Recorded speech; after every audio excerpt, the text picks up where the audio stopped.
Welcome to હનીસ ફૂડી દુનિયા। આજે આપણે બનાવીશું સાબુદાણા બટેકાની ચકરી। તો એના માટે રાતે સાબુદાણા પલાળી લેવા, સવારે આ રીતે પાણી નિતારી લેવું અને સાબુદાણા એકદમ કોરા કરી લેવા।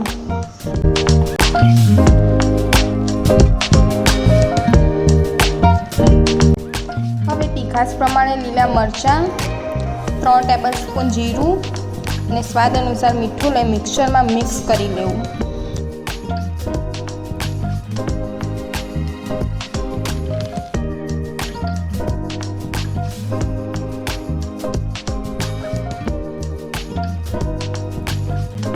હવે 1 કિલો સાબુદાણાની સામે 1 કિલો બટાકા બાફી લેવા।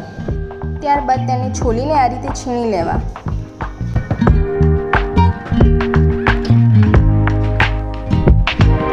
હવે ગેસ ચાલુ કરીને તેના પર સાબુદાણા મૂકી દેવા અને તેને સતત હલાવતા રહેવું। તેમાં બિલકુલ પણ પાણી ઉમેરવું નહીં। જ્યાં સુધી સાબુદાણા ટ્રાન્સપરન્ટ ના થઈ જાય ત્યાં સુધી તેને હલાવતા રહેવું। અંદાજે આ પ્રોસેસ થતાં 10 થી 12 મિનિટ લાગશે। હવે આપણે જે જીરું, મરચાં અને મીઠું ક્રશ કર્યા હતા તે આ સમય નાખી દેવું। હવે તેને હલાવીને મિક્સ કરી લેવું અને મિક્સર જાર સાફ થાય તેટલું 2 ચમચી પાણી લઈ તેમાં ઉમેરી દેવું। પછી તેને બરાબર મિક્સ કરી લેવું। હવે તેમાં છીણેલા બટાકા નાખી મિક્સ કરી લેવા।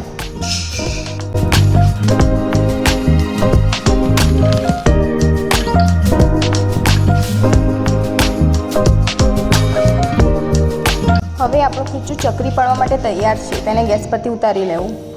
હવે આપણા જોડે સંચો ન હોય તો આ રીતે દેશી જુગાડથી થેલીમાં ભરીને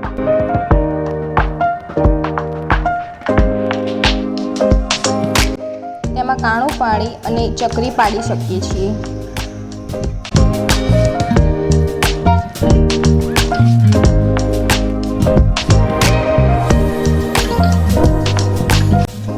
તો આ રીતે આપણી ચકરી તૈયાર છે। આ રીતે આપણે સાબુદાણા અને બટેકાની ચકરી પાડી શકીએ છીએ।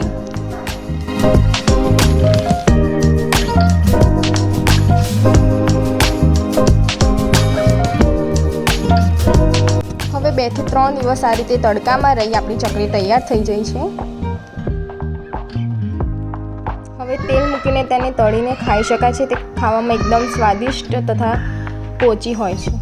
તમે એકવાર બનાવીને તેને જરૂરથી ટ્રાય કરજો। આવી નવી રેસીપી જોવા માટે ચેનલને સબસ્ક્રાઈબ કરો અને વિડીયોને લાઈક કરો।